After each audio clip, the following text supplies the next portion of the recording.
Well, so you just can't put it down, huh? Out there spending your last dollar, your last dime. Feel me? Trying to get that quick hit, that quick dopamine hit. I get it. I was once there, but now that I'm on the other side of looking at things from a different perspective, I definitely want to talk to y'all about the gambling addiction. So, y'all tapped in with the Head of the Game podcast. Without further ado, let's get right into it. So, this is how I personally beat my gambling addiction. First step, number one, and you can hear this from a therapist or a psychiatrist, so on and so forth. First step, number one, is the first step to change is acceptance. And acceptance, far as realizing that you have a problem. But the good thing about this specific problem is the solution may be within the problem. The antidote might be within the virus. For example, I look at there's a fine line between investing and gambling. And why do I say that? The reason why I say that is, in my opinion, the difference between gambling and also investing is information. Because the thing they have both in common is chance, is risk. Just because you invest doesn't mean the outcome is guaranteed to hit, right? Now, the edge,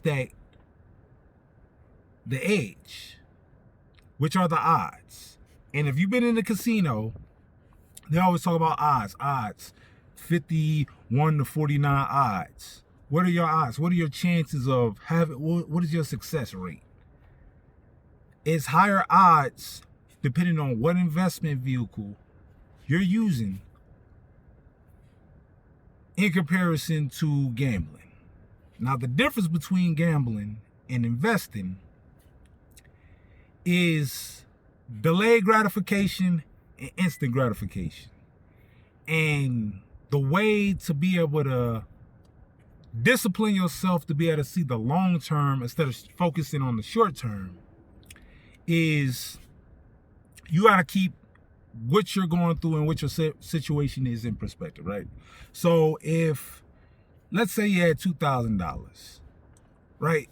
And just a disclaimer, I'm from Las Vegas, and I grew up in Las Vegas, where gambling was legal before I could even gamble.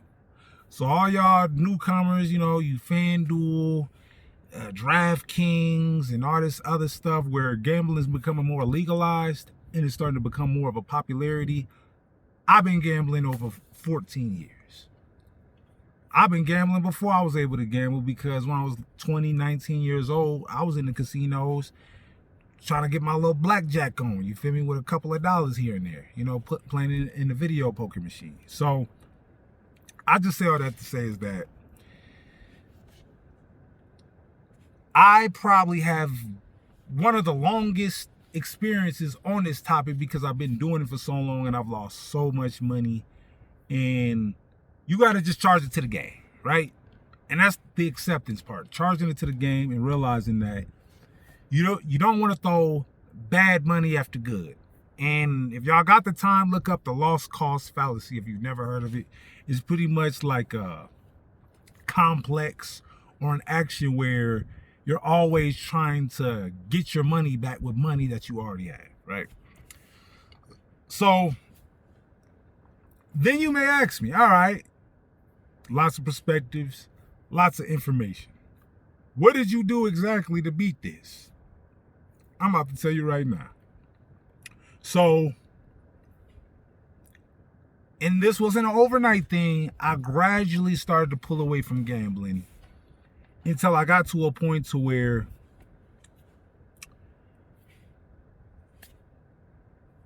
and I'm just be honest with y'all. I'm gonna be honest. I'm gonna keep it 100 with y'all. Last year, I put in a ticket sports bet ticket. And I won. Put $100, won $1,400. Do I need to go through all the nuances and details of by what margin? No, it doesn't, right? Because gambling understands that, hey, a win's a win, a loss is a loss. This is what I did when I won this money, because this isn't the most amount of money that I've ever won in one day. I've actually won $1,600 one day. But when I won the $1,400, I invented what is called the money cuffs, right? The money cuffs is literally cuffing your money up, putting your money in timeout. Because all the currency right now is digital. You got Cash App, you got banking apps, you got credit cards, debit cards, so on and so forth. And based off of our phones, you feel me? Our phones, we are able to sit up there and the whole world has access to our money through our phones, through this handheld thing, the thing we put our livelihood can get navigated through this. So what you got to do not even when you have a large sum of money, just do this exercise for a month. And like I said, disclaimer, I'm not a financial advisor. So do what you want. But this is what helped me beat it to the point to where I didn't even have to stop gambling. That's the crazy part. But I don't want to undermine the message by telling you that.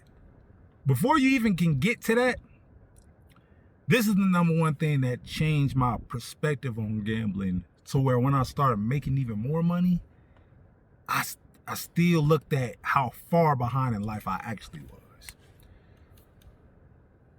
When you get your paycheck, even though it has to go to bills and other places and stuff like that, if your paycheck is $600, $700 a week, go to the ATM, break it out down in cash, and physically count the money, put away the money. And then you're able to visually allocate and delegate wherever you need to put that money towards in order for you to be able to efficiently and not impulsively blow your money or let your money get away from you. You feel me? Like, this is a better way of conditioning your mind, of visualizing. Now, it's not like manifestation and meditation and nothing like that. It's just giving you a different perspective of how to go about your finances, right? Because if you put the money cuffs on your money, for instance, I was working FedEx Ground. Every day we gotta eat. So I have my gas, I have my food, bills and all that stuff, like car note, and I didn't have a car note, but car insurance, rent, light bills, so on and so forth, like all my bills and stuff like that. I was able to sit up there and budget. I was able to budget a lot better because I was physically seeing where the money was going instead of just looking at a number on my phone and just letting it leave. You do this for about a month or two, and I don't want to say I guarantee, because it might take some people longer than most. If you have the discipline to not touch that money unless necessary and give yourself a $20 allowance every day, you're going to understand this paycheck to paycheck system. You can beat it with the right mindset. So, didn't want to make this video too long. This is just my perspective on gambling, because I know it's a new thing, especially towards the younger people and stuff like that. They're probably going through what I was going through when I was their age, just trying to find a way, trying to find a get rich quick scheme, try to beat the system. I get it, you feel me? But there's other ways to beat the system, and that, to my final point, is to the point that I made previously. Taking your weakness and turning it into a strength entails that you sit up there, you take your way of risk taking and you put it in a different model in order to exercise that hunger, that appetite. So you're really not just stop in gambling. You're just changing the name to investing, right? And it's a mindset thing. You're sitting up there, you want to have your money work for you. Do some information, do the due diligence, start a business, get up in the stock market. You feel me? There's lots of financial vehicles that's going to help your money grow. You just got to do the research. Now, I'm not telling you what to do as far as investing your money, but because everybody's situation is different. But I'll leave it at this. Once you stop gambling, because I know it's not a foreign concept that people are gambling off of debt. They're taking out loans, they're spending credit cards, they're taking money that's not theirs and trying to leverage it against the system, and you're only digging yourself a deeper hole, right?